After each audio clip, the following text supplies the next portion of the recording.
Kita masih ingin berbincang dengan box toleransi.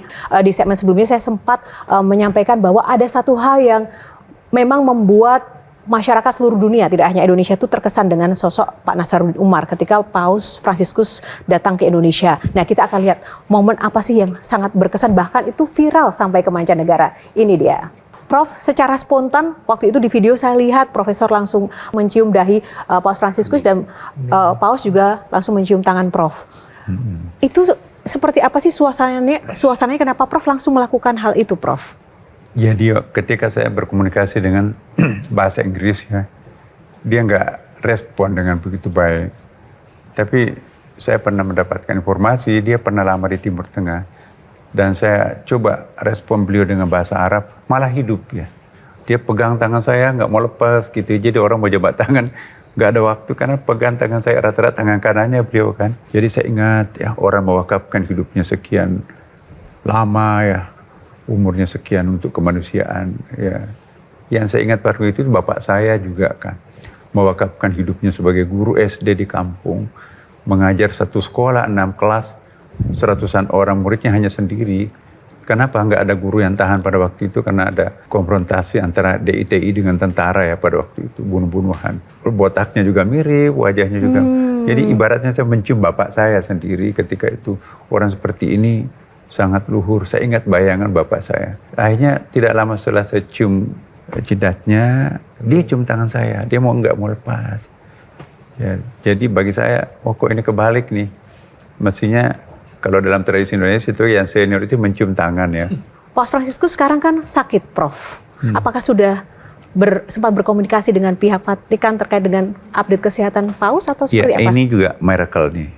Dia masuk rumah sakit, proses hari yang sama juga masuk rumah sakit. Berbarengan, Prof? Hari yang sama. Apa itu, kontak batin atau gimana? Allahualam. Jadi begitu saya masuk rumah sakit, yang membesuk saya itu kan teman-teman dari Monsinyur dari Katolik, dari katedral datang.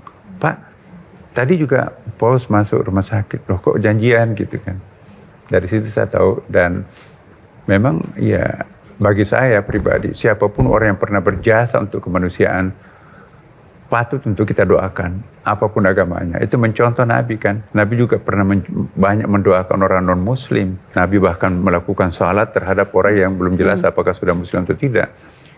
Jadi ini apa yang saya lakukan itu mencontoh Rasulullah. Bagaimana menurut Bang Kohar sebagai jurnalis senior yang selama ini juga mengikuti perjalanan karir dan kehidupan sosok Pak Nasaruddin? Ya, gini Prof.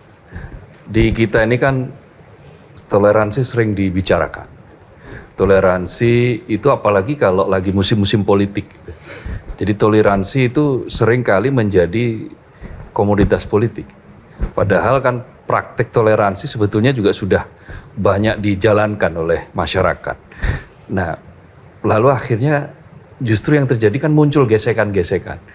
Nah, relevansinya untuk saat ini seperti apa toleransi itu mestinya dibangun gitu. Langsung sudah praktekkan aja, tunjukkan saja seperti kayak Prof. Nasaruddin tadi. Toleransi itu bukan diseminarkan, bukan diceramahkan ya. Bukan ditulis dalam buku, tapi bagi saya toleransi itu untuk dipraktekkan, diamalkan. Maka itu saya sekarang ini sedang menggagas di Kementerian Agama kurikulum cinta. Apa yang kami masukkan kurikulum cinta? Pokoknya mengajarkan agama apapun. Agama Islam, agama Kristen, agama Katolik, Hindu, Buddha, Konghucu, harus mengajarkan agama itu dengan cinta. Jangan mengajarkan agama kepada anak-anak kecil kita, tapi penuh dengan perbedaan, penuh kebencian. Itu bukan mengajarkan agama. Agama sesungguhnya itu semua agama itu adalah mengajarkan kedamaian, ya ketenangan, kesyahduan, persahabatan, humanity. Bagi saya humanity is only one, there is no colors ya kan. Kemanusiaan itu sama kok.